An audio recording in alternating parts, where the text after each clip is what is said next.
یہ بتائیے کہ آپ کی پارٹی انتشار کا شکار رہی ہے اور ہم نے دیکھا ہے کہ علی امین گنڈا پور صاحب کو کچھ حکم دیا جاتا ہے. ہم نے یہ سنا کہ عمران خان صاحب نے یہ حکم دیا کہ جی آپ فائنانس منسٹر خیبر پختونخوا کا آپ چینج کر دیں, تبدیل کر دیں, آپ تیمور جھگڑا صاحب کو لے آئیں, مگر اس کے نتیجے میں انہوں نے کوئی ایکشن نہیں لیا. یہ درست ہے بات؟ یہ درست بات ہے. تیمور جھگڑا صاحب جو ہیں ان پہ اور سابق وزیر اعلیٰ پہ بدعنوانی کی انتہائی سنگین الزامات ہیں. 8 انکوائریاں کنکلوڈ مگر ہوئی. پروفڈ تو نہیں, کوئی پروف مثال کے طور پہ دیکھیں, اب یہ ہم میڈیا پہ, نیشنل میڈیا پہ بات کر رہے ہیں, کوئی غیر ذمہ داری سے تو میں بات نہیں کر سکتا ہوں. 36 ارب روپے پینشن فنڈ سے نکالنے کا الزام ہے اور واقعی نکالے بھی گئے ہیں. 36 ارب روپے یہ جرم ہیں پینشن فنڈ سے نکالا جانا. اور وہ پیسے جو ہیں اس کے بعد جب یہ نکالے گئے تو پیسوں کی قلت پڑ گئی, کیونکہ پینشن تو جو لوگ پینشن ہوتے ہیں ان کو یکمشت ادائیگیاں ہوتی ہیں.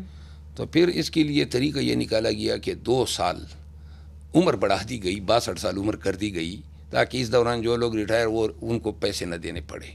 تو یہ قانون لایا گیا. تو اس قانون لانے کو چیلنج کیا گیا پشاور ہائی کورٹ میں, اور 6-7 ماہ بعد وہ سیٹسفائیڈ ہو گیا, کالعدم ہو گیا.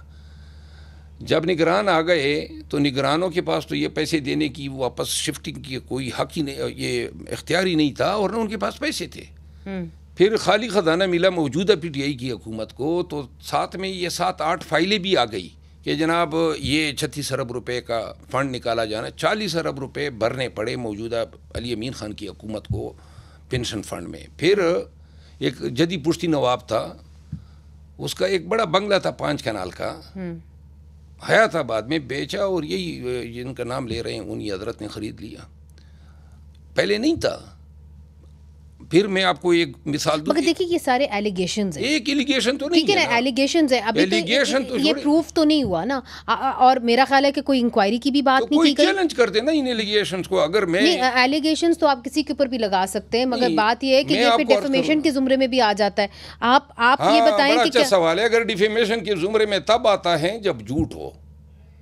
اگر آپ ایک پبلک آفس ہولڈر ہیں, آپ کی انکوائریاں ہوئی ہیں, اور وہ انکوائریاں اسی لیے نیب کا تو آپ اختیاری ختم کر دیا, اینٹی کرپشن یا پولیس کے پاس نہیں جا رہی ہے, کہ بعد میں پھر پی ٹی آئی کی حکومت آ گئی ہے, تو پی ٹی آئی اس وجہ سے ان فائلوں پہ بیٹھی ہوئی ہے کہ جی یہ اس سے پی ٹی آئی کی بدنامی ہوگی.